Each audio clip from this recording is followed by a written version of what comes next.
ॐ अज्ञानतिमिरान्धस्य ज्ञानाञ्जनशलाकया चक्षुरुन्मिलितं येन तस्मै श्रीगुरवे नमः।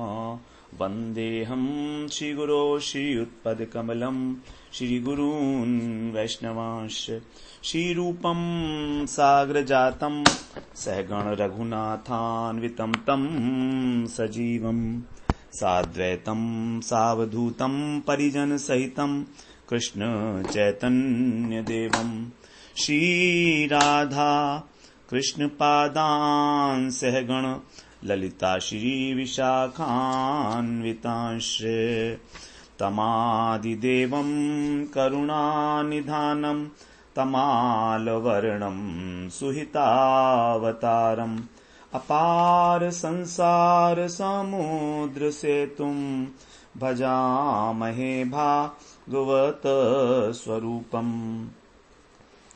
हे देव हे दैत हे भुवनैक बंधो, हे कृष्ण हे चपल हे करुणैक सिंधु, हे नाथ हे रमण हे नयनाभिराम, हा हा कदानुभवितासि पदं दृशोर्मे।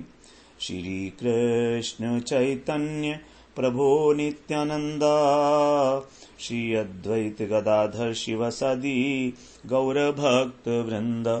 हरे कृष्णा कृष्णा कृष्ण हरे हरे, हरे राम राम राम हरे हरे। हरे कृष्णा। सर्वप्रथम मैं अपने गुरुपाद पद्म ओम विष्णुपाद अष्टोत्तर शत श्री श्रीमद् भक्ति वेदांत माधव गोस्वामी महाराज के चरण कमलों में अनंत कोटि दंडवत प्रणाम ज्ञापन करता हूं। हम लोग श्रीमद् भागवत पुराण के दशम स्कंध का श्रवण कर रहे हैं। इसमें हम लोगों का 33वां प्रकरण चल रहा है, ब्रजलीला प्रकरण। ब्रजलीला प्रकरण का जो पहला हमारा उप प्रकरण था उसमें भगवान की बाल्यावस्था का वर्णन है। जन्म से लेकर और जो 5 वर्ष तक की आयु है उसको कहा जाता है बाल्यावस्था अर्थात अथवा कौमार अवस्था। तो बाल्यावस्था का वर्णन इसमें किया गया। हम लोगों ने इसको श्रवण किया 14वें अध्याय तक, जहां पर ब्रह्मा जी की स्तुति की गई थी। अब हमारा 15वें अध्याय से आरंभ होगा पौगंड लीला। तो 5 वर्ष से 10 वर्ष तक की जो आयु है, अवस्था है, उसको कहा जाता है पौगंड अवस्था। तो इसमें पौगंड में भगवान जो है अपने सखाओं के साथ अब अनेक अनेक प्रकार के जो खेल होते हैं वो सब खेलेंगे। तो इस प्रकार हमने पहले बाल लीला में श्रवण किया कि परीक्षित महाराज का यह प्रश्न था कि 1 वर्ष बाद उन्होंने सारी बातें ब्रज में जाकर क्यों बताई अघासुर वध की। तो उसके उत्तर में सुखदेव जी कहते हैं कि मैंने तुमको सब बता दिया किस प्रकार से 1 वर्ष जो है ब्रह्मा जी का विमोहन होने के कारण ब्रह्मा जी ने बछड़े चुला लिए थे, इसीलिए। तो कृष्ण के द्वारा जो 5 वर्ष की आयु में अघासुर वध की जो लीला हुई थी उसमें, तो उसके अंदर 6 वर्ष की आयु होने पर फिर उसका प्रकाश किया गया सब बच्चों के द्वारा। जब कृष्ण 6 वर्ष के हो गए थे तो बताया कि जिस दिन अघासुर का वध किया था उसी दिन ब्रह्मा जी ने गोप बालकों को और बछड़ों को माया मुग्ध करके स्थानांतरित कर दिया था। और उसके पश्चात श्री कृष्ण ने स्वयं ही अनंत बछड़े और गोप बालक बनकर उनका रूप धारण करके 1 वर्ष तक ब्रज में गोपियों और गायों के वात्सल्य का आस्वादन किया, उनकी मनोवासना को पूर्ण किया। अब 1 वर्ष पूरा होने के बाद फिर जो उनके नित्य परिकर थे गोप बालक और बछड़े, उनको लेकर ही ब्रज में प्रवेश किया है। तो इसलिए कृष्ण की माया से मुग्ध होने के कारण जो गोप बालक थे वे पुरानी 1 वर्ष की लीला को नहीं जानते थे। उन्हें मालूम नहीं कि क्या हुआ। उनके लिए तो वो 1 वर्ष एक क्षण के समान ही व्यतीत हो गया। तो इस प्रकार जब वो 1 वर्ष बाद लौटे अपने घरों में, तब सबसे कह रहे हैं अपने माता पिता से कि आज कृष्ण ने, हमारे सखा ने, एक विशाल अजगर को मारकर हमारी रक्षा की। इस प्रकार फिर ब्रह्मा जी ने स्तुति की थी भगवान की। ब्रह्मा जी को भी अनुमति तो नहीं दी थी भगवान ने, केवल मौन रहकर ही उनको अपने लोक में जाने की अनुमति दी और कुछ बोलकर नहीं दी। तो ब्रह्मा जी से कुछ चर्चा भी नहीं की, बात भी नहीं की। लेकिन इस विषय में कुछ लोग सोचते हैं कि क्या ब्रह्मा जी की इच्छा पूरी हुई जो उन्होंने निवेदन की थी अपनी प्रार्थना। तो इसमें हमें संदेह नहीं होना चाहिए कि उनकी इच्छा पूरी हुई कि नहीं हुई, क्योंकि वो तो होगी ही होगी। भगवान स्वाभाविक रूप से ही वंशा कल्पतरु हैं, तो सब प्रकार की इच्छा को पूरा करने वाले कल्प वृक्ष के पास जो है जब कोई इच्छा लेकर जाएगा तो क्या इच्छा पूरी नहीं होगी। तो इस प्रकार से उनकी इच्छा जो है कभी अपूर्ण नहीं रह सकती ब्रह्मा जी की।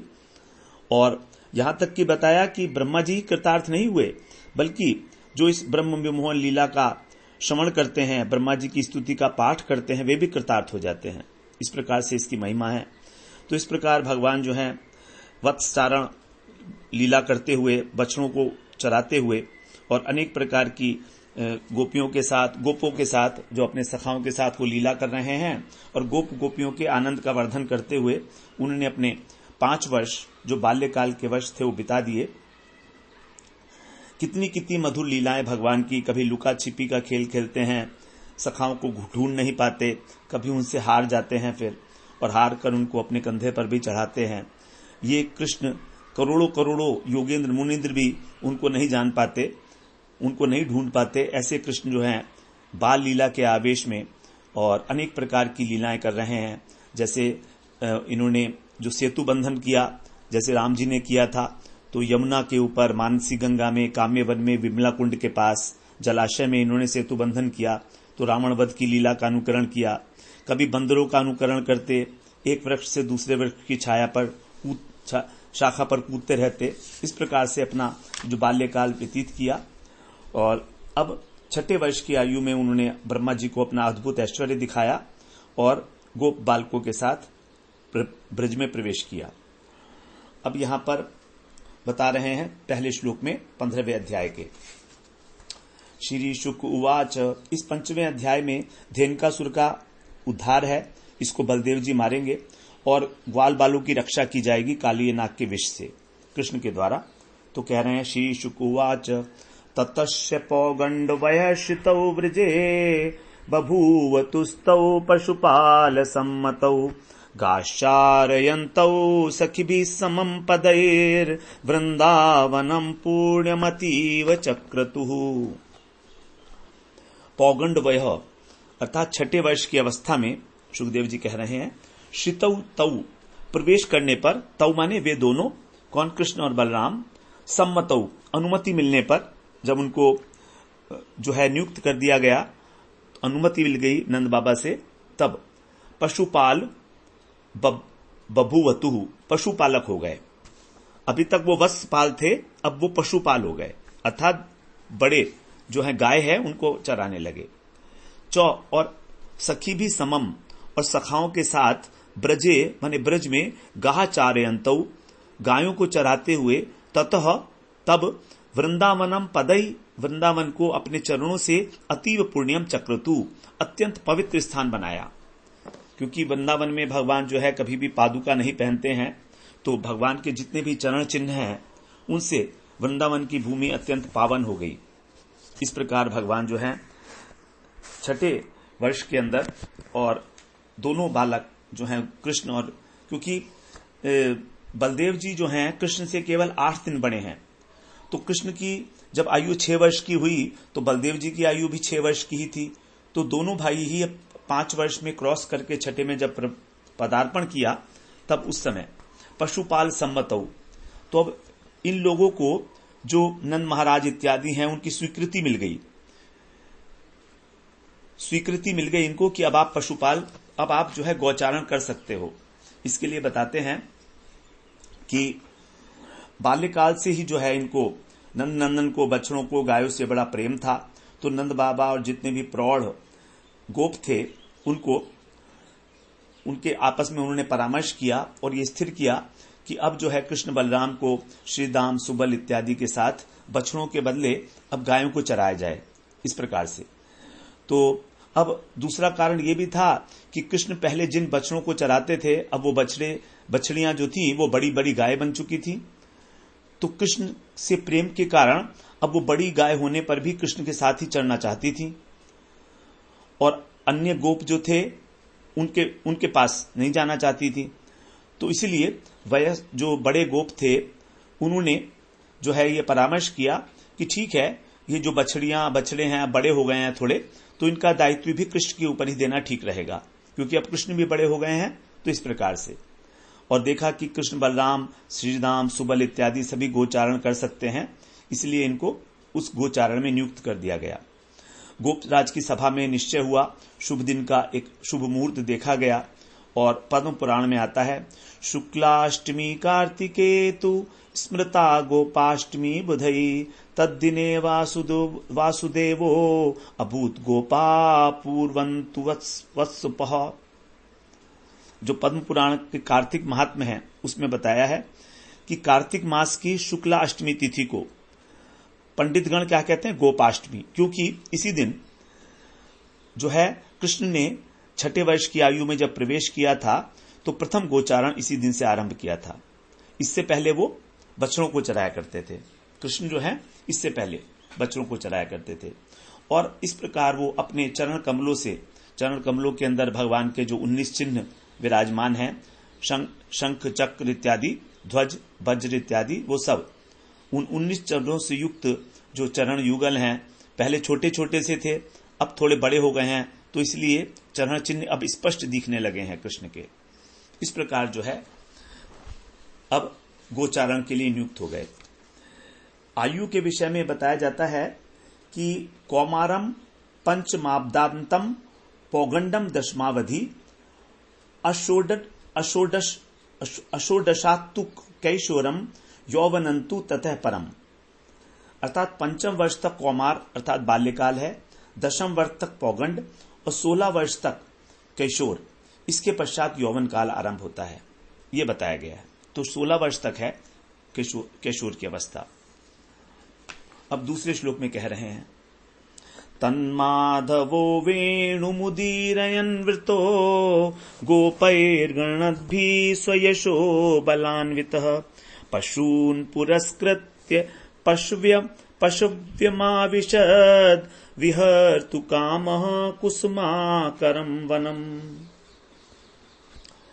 स्वयश ग्रहणत भी, अपना यश गाते हुए, इसके पश्चात कह रहे हैं श्री कृष्ण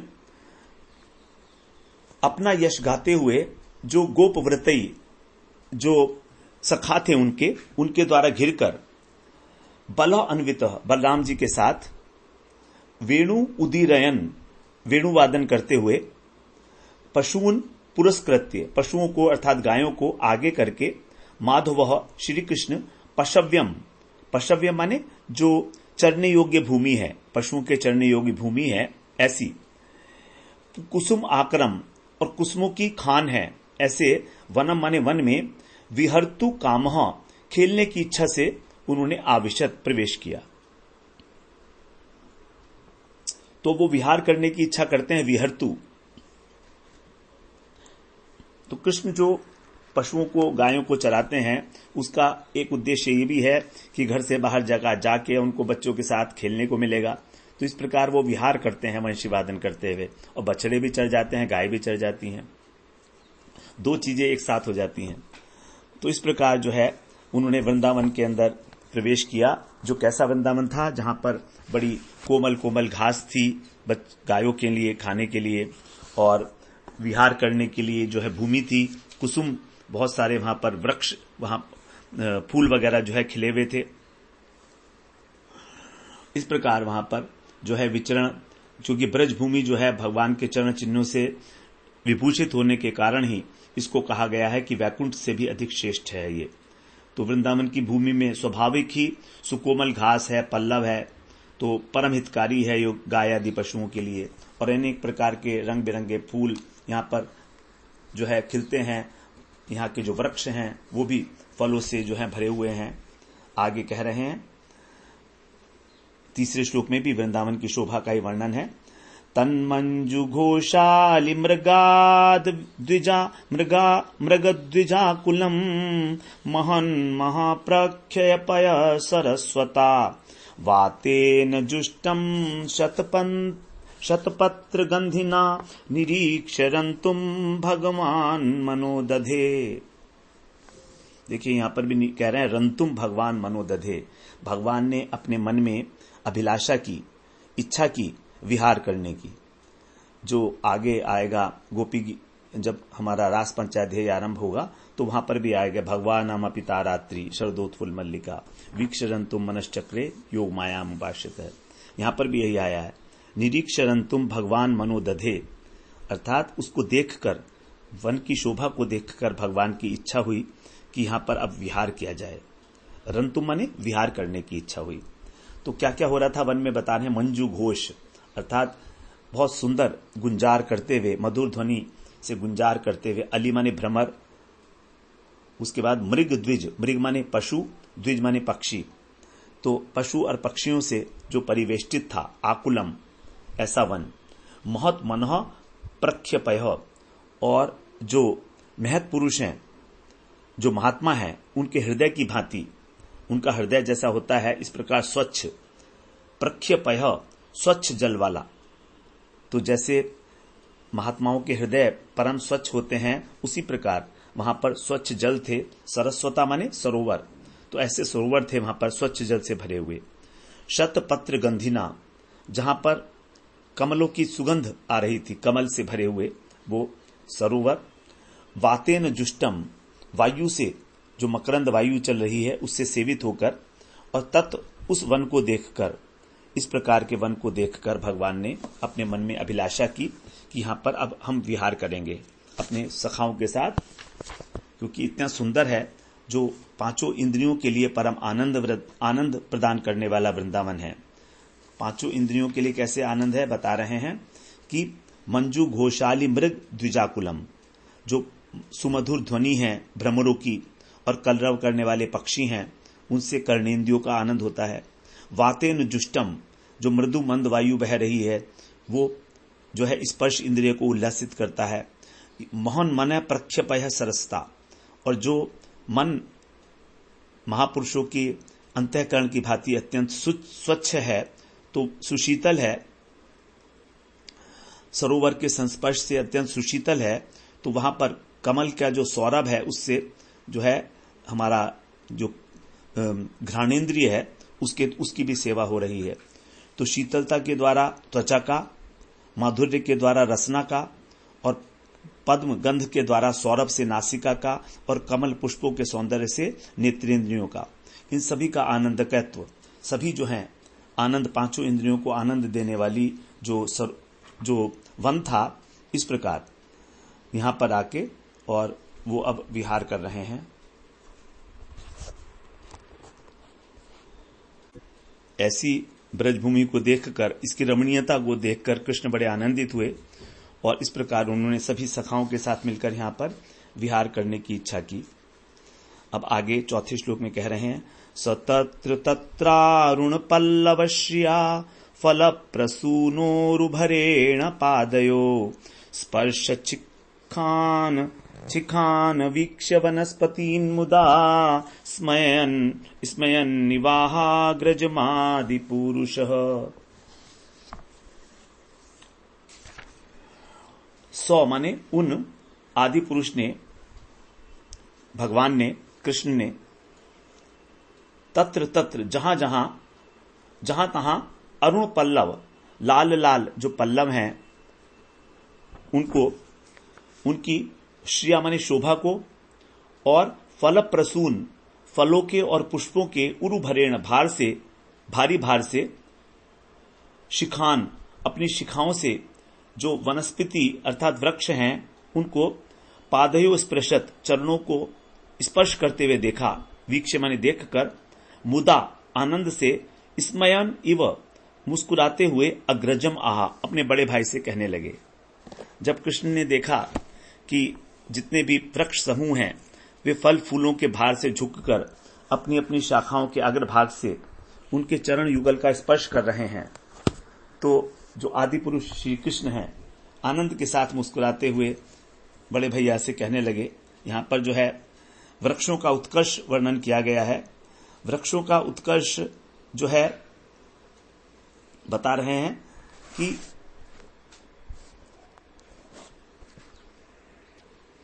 उन वृक्षों पर अनेक फल और रंग बिरंगे पुष्पों के गुच्छ लगे हुए थे, जिसके भार को धारण नहीं कर पा रहे थे, तो इसीलिए मानो सब कुछ धारण करने वाली जो वसुंधरा है उसके वक्षस्थल में उनको समर्पित करने के लिए अवनत हो रहे हैं और अपने अग्रभाग को भूमि से संलग्न करने की चेष्टा कर रहे हैं। इस प्रकार जो है भगवान ने देखा, जैसे कि वहां वो वृक्ष जो हैं वो भी कहा गया है, भगवान कहते हैं उनको भी कहा गया है कि वो वनवासी हैं, तो वे भी जो है भगवान के चरणों में अपना वंदन जो है समर्पण कर रहे हैं। अब वृक्षों की मनोहर जब शोभा देखी इतने सुंदर, तो कृष्ण जो है बड़े प्रफुल्लित हुए और बड़े मुस्कान के साथ बलदेव जी से स्तुति मिश्रित परिहास वचनों में कह रहे हैं, उनका आनंद कौतुक बढ़ा रहे हैं। यद्यपि बलदेव जी कृष्ण से बड़े हैं, लेकिन केवल 8 ही दिन तो बड़े हैं, तो इसीलिए साथ ही साथ दोनों जो हैं बड़े हुए हैं, साथ साथ ही दोनों ने खेले हैं, इसलिए उनका बलदेव जी का कृष्ण के प्रति दोनों भाव थे, सख्य भाव भी था और वात्सल्य भाव भी था। तो कृष्ण कभी तो उनको बड़े भैया की भांति सम्मान देते और कभी सब सखा की भांति परिहास करते। तो इस प्रकार से अब यहां पर कृष्ण जो भी बातें उनसे कहने जा रहे हैं वो, और कृष्ण हैं तो कृष्ण की कोई भी बात जो कही भी होगी वो कभी भी व्यर्थ बात नहीं होती है। उनका जो परिहास पूर्ण वचन है वो भी बड़ा तथ्यपूर्ण होता है। तो इस प्रकार सख्य भाव प्रकाशित होने पर श्री कृष्ण अब बलदेव जी से परिहास में इस प्रकार कह रहे हैं, 5वें श्लोक से कह रहे हैं। श्री भगवान उवाच अहो अमी देववरामरार्चितम् पादाम्बुजं ते सुमनः फलार्हणम् नमन्त्युपादाय शिखाभिरात्मनस्तमोपहत्यै तरुजन्म यत्कृतम्। बलदेव जी से कह रहे हैं, अहो देववर अर्थात हे देव श्रेष्ठ, देवताओं में श्रेष्ठ देव शिरोमणि, अमर अर्चितम देवताओं के द्वारा भी जो पूजित हैं, ऐसे ये कौन, जो आपके चरण कमल हैं, ते पदाम्बुजम आपके चरण कमलों में, सुमनः माने वृक्षों के पुष्पों के, और फल अरणम फलों का जो उपहार है उसको, उपादाय माने साथ लेकर, यत तरु जन्म जिनको ये वृक्ष की योनि प्राप्त हुई है, कृतम माने वृक्ष की योनि प्राप्त हुई है, ऐसे आत्मन है अपने उस तम अपहत्ये तमोगुण को नष्ट करने के लिए, शिखा भी अपनी शाखाओं से, अपनी चोटी से, नमंती आपको नमस्कार कर रहे हैं। बड़ी सुंदर बात बताई है। वृक्ष योनि जो है तमोगुणी है, क्योंकि वृक्षों के अंदर जो है किसी प्रकार की चेतना होती है, आच्छादित चेतन, तमोगुण की अधिकता है। तो इसीलिए कह रहे हैं कि जो वृक्ष योनि का इसका मूल कारण है इनका अज्ञान, तमोगुण।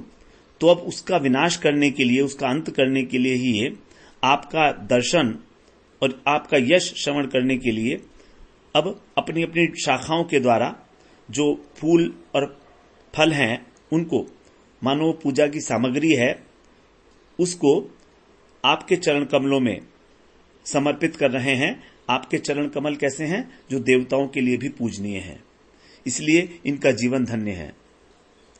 तो ये मनोभाव है वृक्षों का कि हम अब फूल फल के आदि के द्वारा अपने प्रभु की युगल सेवा करेंगे। तो यहां पर सेवा तो वो कर रहे हैं अपने प्रभु श्री कृष्ण की। इस प्रकार का ये मनोभाव है वृक्षों का। भगवान क्योंकि सर्वज्ञ हैं, भगवान जानते हैं कि वृक्ष समुदाय जो है क्या क्या चाहता है, लेकिन यहां पर इसी बात को अब अपने प्रति इंगित ना करके बलदेव जी के प्रति इंगित कर रहे हैं कि ये वृक्ष समुदाय अपनी अपनी शाखाओं के अग्रभाग से आपको प्रणाम कर रहे हैं। किस लिए कर रहे हैं? तमो अपहत्यै, अर्थात जिस अपराध के कारण इनको वृक्ष का जन्म प्राप्त हुआ है उस अपराध को दूर करने के लिए। सोचते हैं कि देखो हमने कितना बड़ा अपराध किया है कि विधाता ने हमको कृष्ण के समीप जाने में असमर्थ बना दिया, वृक्ष का जन्म दे दिया। तो यहां पर जो है ये जो भगवान के द्वारा कहा जा रहा है, ये ऐसा नहीं है कि यहां पर वृक्ष कोई तमोगुणी योनि है, क्योंकि वृंदावन का वृक्ष जो है को तमोगुण नहीं है, वो भी सच्चिदानंद स्वरूप है। ब्रह्मा जी ने स्वयं यहां पर जो है किसी तृण बनने की जो है प्रार्थना की है, वृक्ष नहीं बनने की प्रार्थना की, तृण बनने की प्रार्थना की है, क्योंकि यहां पर सच्चिदानंद है सभी कुछ। तो ये भगवान ने जो है इस प्रकार से कहा है, परिहास के वचन है ये बलदेव जी के प्रति, क्योंकि आप जो हैं सभी देवताओं के शिरोमणि हैं। बलदेव जी जो हैं उन्हीं से सारी सृष्टि उत्पन्न हुई है, और आपके चरणों में शरणागत होने से इनका जो पाप है वो दूर हो जाएगा। यही सिद्धांतों का सभी शास्त्रों में कहा गया है कि भगवान की चरणों की सेवा करने पर हमारा जो अज्ञान है वो नष्ट हो जाता है। अथवा इसको ऐसा भी कह सकते हैं कि ये सभी वृक्ष हैं एक स्थान पर खड़े हैं और पशु पक्षियों की भांति हैं, आपके चरणों के निकट नहीं आ सकते, तो इसलिए मन ही मन दुखी हो रहे हैं कि आप हमारी जड़ता को दूर कर दें, जिससे हम भी जो हैं चलकर आपके चरणों में उपस्थित हो सकें, आपकी लीलाओं का दर्शन कर सकें, आपका दर्शन कर सकें। इस प्रकार से 6ठे श्लोक में कह रहे हैं, एते नीलस्तव यशोखिल लोक तीर्थम गायंत आदि पुरुषानुपदम भजन्ते प्रायो अमी मुनिगणा भवदीय मुख्या गूढ़म वनेपि न जहत्य नघात्म दैवम। कह रहे हैं हे अनघ। अब देखिए ये स्तुति जो है वृक्षों की ओर से है जो पहले की गई थी, और अभी कह रहे हैं आप कृष्ण बलदेव जी से कह रहे हैं हे अनघ, अर्थात हे निष्पाप, हे आदि पुरुष, एते अलिनः, ये जो अली हैं अर्थात भौरे, तो ये जो भौरे हैं ये अखिल लोक तीर्थम, समस्त लोकों को पवित्र करने वाला जो आपका यश है, तव यशः, उसको गायंत गा रहे हैं। तो सभी लोगों को पवित्र करने वाले आपकी यश का गान कर रहे हैं ये। और अनुपदम आपका अनुगमन कर रहे हैं, आपके पीछे पीछे चल रहे हैं। भजनते, इस प्रकार से आपका भजन कर रहे हैं। प्राय ये भवदीय माने आपके जो मुख्य भक्त हैं, तो आपके निश्चित रूप से जो मुख्य भक्त होते हैं ये वही हैं जो भ्रमर हैं। तो यहां कह रहे हैं क्योंकि ये क्या है, वने गूढ़म अपि, वन में जो छिपे हुए हैं आप, आत्म माने अपने आराध्य देव को भी न जहती, कभी नहीं छोड़ते।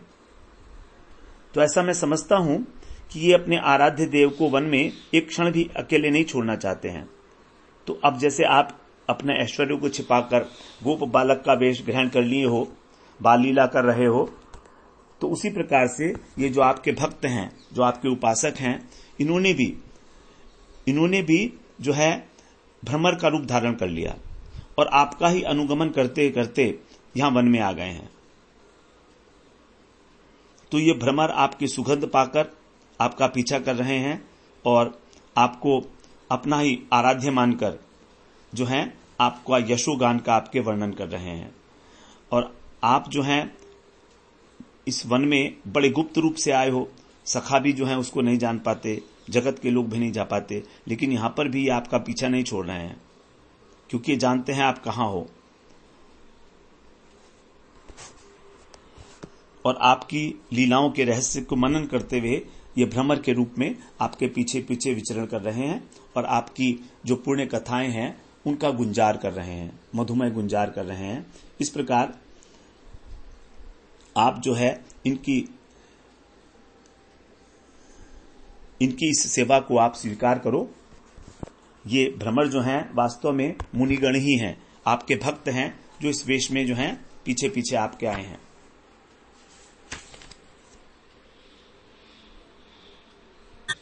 अब आगे 7वें श्लोक में कह रहे हैं, नृत्यन्त्यमीक्षिखिन्निड्य मुदाहरिण्य कुर्वन्ति गोप्य इव ते प्रियमीक्षणेन सूक्तैश्च कोकिल गणा ग्रहमागताय धन्यावनहु कसय्यान् हि सताम निसर्गः। सभी जो वन के अंदर पशु पक्षी हैं, भौरे इत्यादि हैं, उन सबको ही कह रहे हैं कि ये सब बलराम जी के प्रति अत्यंत आकृष्ट हैं और कैसे उनकी सेवा करने चाह रहे हैं। हे ईड्य अर्थात हे पूज्य, अमी शिखिन ये अमी माने ये, जो शिखिन माने मयूर, नृत्यंती जो नाच रहे हैं, और हिरण्य मुदा जो हिरण्या हैं वो आनंद से, गोप्य इव गोपियों के समान, ईक्षणेन आपके देखने के द्वारा, और कोकिल गणा जो कोकिलाएं हैं, कोयल हैं, वे सूक्तई अपनी स्तुति के द्वारा, ते प्रियम आपका प्रिय, कुर्वंती कर रही हैं। तो आपके वन आगमन की प्रसन्नता से मयूर तो नाच रहे हैं, हिरनियां गोपियों की भांति तिरछी चितवन से अपना प्रेम प्रकाश कर रही हैं, कोयल जो हैं वो मधुर मधुर कुहू कुहू की ध्वनि से आपका स्वागत कर रही हैं। इस प्रकार से वनौ कसह धन्या, ये सभी वनवासी होने पर भी धन्य है। क्योंकि ग्रहम आगताय, घर से आए हुए अतिथि का, यान माने ऐसा स्वागत, सताम निसर्ग सत्पुरुषों का ही स्वभाव है। ये वनवासी होने पर भी धन्य है, क्योंकि घर आए अतिथि को संतोष के लिए। अब इनके घर आए हैं आप, तो इस प्रकार आपके संतोष के लिए इस प्रकार का आचरण करना सज्जनों का स्वभाव है। अर्थात ये बड़े सज्जन हैं सब, कि आपका इस प्रकार स्वागत कर रहे हैं अलग अलग प्रकार से। तो जब कृष्ण वन भूमि में उपस्थित हुए तो वन के जो मोर हैं वो भी विभोर होकर नाचने लगे। हिरन जो हैं घास चरना छोड़ दिए और अपलक दृष्टि से उनको जो है अवलोकन कर रहे हैं। कोयले पंचम तान में गालें लगी। ये देख के नंदन जो है बलदेव जी से कहते हैं, ये सब आपके लिए हो रहा है, यथासाध्य आपकी पूजा करके सब लोग जो हैं और अपने को आपके चरणों में समर्पित कर रहे हैं। तो आप जो है इस प्रकार से इनकी जो है सेवा को ग्रहण कीजिए। और जैसे कि घर में कोई अतिथि आता है तो यथासाध्य उसका स्वागत सत्कार करना महात्माओं का लक्षण है। इसी प्रकार आपके आगमन के उपलक्ष्य में मयूर नृत्य करके बता रहे हैं कि हे देव, हम सभी प्रकार से आपकी सेवा के योग्य है। आपकी सेवा कैसे करनी है हम नहीं जानते, हमारे को बस नृत्य करना ही आता है, तो हम नृत्य ही कर रहे हैं। इसी प्रकार से हिरनिया भी केवल दृष्टिपात के द्वारा, और कोयल केवल आलाप के द्वारा ही आपके अपनी कृतज्ञता को, अपने मनोभावों को, अपनी प्रसन्नता को व्यक्त कर रहे हैं। जो जिसके पास है वो उसी प्रकार से आपकी सेवा करने में लगा हुआ है। 8वें श्लोक में कह रहे हैं, धन्ये धन्येयमद्य धरणी तृणवीरुधस्त्वत् पादस्पृशो द्रुमलता करजाभिमृष्टा नद्योद्रय खगमृगा सदयावलोकिर गोप्योन्तरेण भुजयोरपि यत् स्पृहाश्री। यहां कह रहे हैं त्वत्पाद स्पर्श, अर्थात आपके चरण कमलों का स्पर्श पाकर, अद्य माने आज, तृण विरुद्ध, तृण माने घास, विरुद्ध माने वृक्ष, वृक्षों से ये युक्त जो है लता इत्यादि, विरुद्ध लता होती है, तो इनसे युक्त इयम धरणी, ये जो पृथ्वी है, ये कैसे, करजा, अपने हाथ के जो नाखून है, करजा माने नाखून के स्पर्श से, स्पर्श अभिमृष्टा, तो नाखूनों के, अपने नाखूनों के द्वारा स्पर्शित होकर, द्रुम लता, द्रुम जो वृक्ष हैं और लताएं हैं उनके साथ, तो आपके जो पृथ्वी देवी हैं इसको भी आपके चरणों का स्पर्श प्राप्त हुआ है, इसलिए अत्यंत धन्य हो रही है। और इसके जो तृण इत्यादि हैं वे भी आपके चरण स्पर्श से धन्य हो रहे हैं, आपके चरणों का जो स्पर्श मिल रहा है।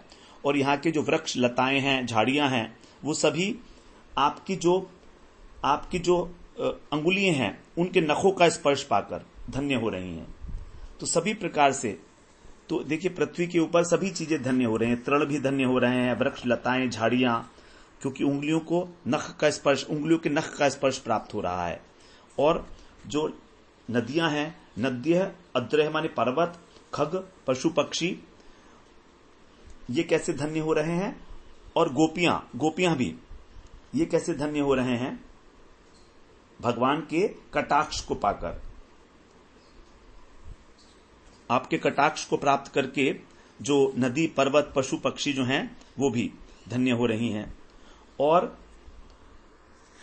भुजाओं का जो मध्य भाग है अर्थात वक्षस्थल, तो वक्षस्थल का स्पर्श पाकर यत श्री स्पृहा, जिसके लिए लक्ष्मी जी भी लालायित रहती हैं, ऐसा वक्षस्थल का स्पर्श पाकर और यहाँ की गोपियां धन्य हो रही हैं। तो सभी प्रकार से बताया है कि सभी चीजें यहाँ की जो हैं आपके आगमन से धन्य हो रही हैं इस ब्रज के अंदर। तो धरणी जो है वो पहले आपके अनेक प्रकार के अवतार हुए हैं, वराह, कूर्म इत्यादि। ये सब देखिए बलराम जी कृष्ण से अभिन्न हैं, तो वास्तव में जो अवतार होते हैं वो बलराम जी के ही होते हैं। कृष्ण जो हैं उनके अभिन्न स्वरूप हैं बलराम जी। तो हम जब कहते हैं कि कृष्ण के अवतार अथवा बलराम जी के अवतार एक ही बात है, कोई अंतर नहीं है, क्योंकि दोनों अभिन्न तत्व हैं। तो इस प्रकार से कह रहे हैं कि ये धरती जो है अत्यंत सौभाग्यशाली अपने को महसूस कर रही है, अति धन हो रही है, और इसके ऊपर उत्पन्न जो तृण हैं, गुल्म इत्यादि हैं, वो भी आपका चरण धूलि का स्पर्श पा रहे हैं। और पुष्प इत्यादि जब आप चयन करते हैं तो वृक्ष की लताएं भी कृतर्थ हो जाती हैं आपकी उंगलियों का स्पर्श पाकर। और जो दृष्टिपात से आपकी गोवर्धन इत्यादि पर्वत हैं, कालिंदी, मानसी, गंगा, ये सब नदियां हैं, ये भी कृतकृत्य हो रही हैं। आपका विशाल वक्षस्थल लक्ष्मी के लिए भी जो है स्पृहणीय है। उसको जो वन के अंदर पैदा होती है गोपी लता, तो यहां पर उसके लिए कह रहे हैं कि गोपी लता, ये गोपियों के लिए नहीं कह रहे हैं, तो श्लेष है यहां पर। गोपी लता नाम की जो श्याम वर्ण की लता है उसका कैसा सौभाग्य है कि उस गोपी लता के फूल जो हैं वो माला में ग्रथित होकर आपके वक्षस्थल पर, आपके वक्षस्थल का जो है सामीप्य पाते हैं इस प्रकार से। तो यहां पर देखिए हास परिहास करते हुए ही कृष्ण ने बलदेव जी के साथ जो आगे जो बलराम जी की लीला होने वाली है गोपियों के साथ, उसको यहां पर इंगित कर दिया। गोपी शब्द के दो अर्थ बताए, श्याम वर्ण की जो लता है और वो ब्रजवासियों की जो कन्याएं हैं गोपियां। तो यहां पर अभी जो है बलदेव जी के वक्षस्थल पर पुष्प माला में जो गोपी नाम की श्यामलता है उसको देखकर हंसकर भगवान ये बात कह रहे हैं। तो आगे जो विहार होने वाला है गोपियों का बलराम जी के साथ, उसके विषय में जो है आगे 65वें अध्याय में ये जो है ब्रजांगनाओं के साथ बलदेव जी की रास क्रीड़ा का वर्णन हम लोग श्रवण करेंगे, बहुत आगे जाकर है। तो कृष्ण के परिहास रूपी वचन जो हैं उनसे आगे की लीला का यहां पर जो है इंगित किया जा रहा है। अब आगे कह रहे हैं 9वें श्लोक में, श्री शुक उवाच एवं वृंदावनम श्रीमत्कृष्ण प्रीतमना पशून् रेमे संचारयन्द्रे सरिद्रोध सुसानुगः। अब सुखदेव जी कह रहे हैं इस प्रकार, प्रीतमनः अत्यंत प्रसन्न चित्त जो श्री कृष्ण है, एवं माने इस प्रकार श्रीमत जो श्री से युक्त है ऐसा वृंदावन, उस धाम के प्रति प्रीत माने प्रसन्न होकर, सानुगः अपने अनुचरों के साथ जो उनके सखा हैं, पशून संचारयन जो पशुओं को चराते हुए गौचारण करते हुए, अद्रि माने उस वृक्ष के उस पर्वत के समीप में जो है, सरित रोधसु पर्वत के समीप जो नदियां हैं उनके तट पर रेमे माने विहार करने लगे। तो कृष्ण जो है यहां पर अब सबको संतुष्ट किया है और भैया को संतुष्ट किया आपने, इस प्रकार से उन्होंने जो है सबको धन्य करके कृष्ण ने और कहा है अपने बलदेव भैया को लिए। तो बलदेव जी के ऊपर ही सारा का सारा उन्होंने डाल दिया गया कि आपके कारण ये सब धन्य हो रहा है। वास्तव में तो दोनों के कारण ही धन्यता है, पूरा वृंदावन दोनों के ही होने से धन्य हुआ है। तो इस प्रकार वहां पर वन शोभा के दर्शन से सभी के साथ कभी यमुना तीर पे, कभी मानसी गंगा पर, कभी गोवर्धन की तलहटी में सभी सखाओं के साथ अनेक प्रकार के क्रीड़ा कौतुक करते हैं, सख्य रस का आस्वादन करते हैं और सबको आनंद में निमग्न करते हैं और स्वयं भी आनंद में निमग्न हो जाते हैं। प्रीत मनाहा जो सखा हैं उनके साथ अत्यंत प्रसन्न होकर कह रहे हैं। तो इस प्रकार से वहां पर कृष्ण जो है विहार करने लगे। वहां पर पौकंड अवस्था की ये लीलाएं हैं। अब हम लोग अगले सत्र में फिर 10वें श्लोक से श्रवण करते हैं। वांछा कल्पतरुभ्यश्च कृपा सिंधुभ्य एव च पतितानां पावनेभ्यो वैष्णवेभ्यो नमो नमः।